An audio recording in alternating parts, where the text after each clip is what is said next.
గత 200 రోజులుగా జిందాల్ నిర్వాసిత రైతులు చేస్తున్న న్యాయ పోరాటానికి కోర్టులో తొలి విజయం దక్కిందని ఎమ్మెల్సీ రఘురాజు పేర్కొన్నారు. బొడ్డవరలో ఏర్పాటు చేసిన సమావేశంలో ఆయన మాట్లాడారు.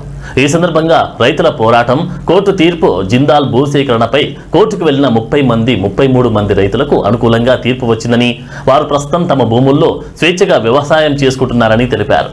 కోర్టు తీర్పుతో స్ఫూర్తి పొందిన మిగిలిన రైతులందరూ కూడా న్యాయ పోరాటానికి సిద్ధమని అన్నారు. దాదాపు 24 మంది ప్రతివాదులపై రైతులు కేసులు నమోదు చేశారని రఘురాజు వివరించారు.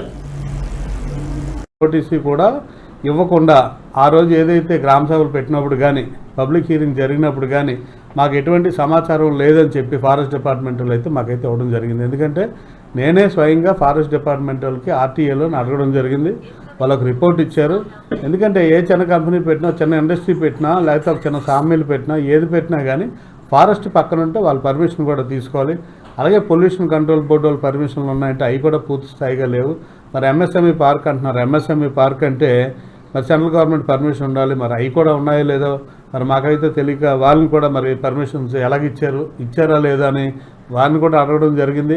ఇవన్నీ చూస్తూ ఉంటే ఒక మసిపూసి మారాడికే చేసినట్టు జిందాల్ కంపెనీ వాడు ఇక్కడున్న ఎవరైతే ఈ ప్రాంతంలో ఉన్న రైతాన్నులు అయితే అవనండి, మమ్మల్ని అయితే అవనండి, ప్రభుత్వాన్ని అయితే అవనండి, ఒక లైన్లోకి తీసుకెళ్ళిపోయి మరి మా ఎవరికి కూడా ఎటువంటి సమాచారం పూర్తిగా లేకుండా మరి ఆ రోజు ఏదైతే భూమి అక్వైర్ చేశారో, ఎందుకంటే రిజంప్షన్ ప్రాసెస్ కానీ ఏ ప్రాసెస్ కూడా పూర్తిగా జరగలేదని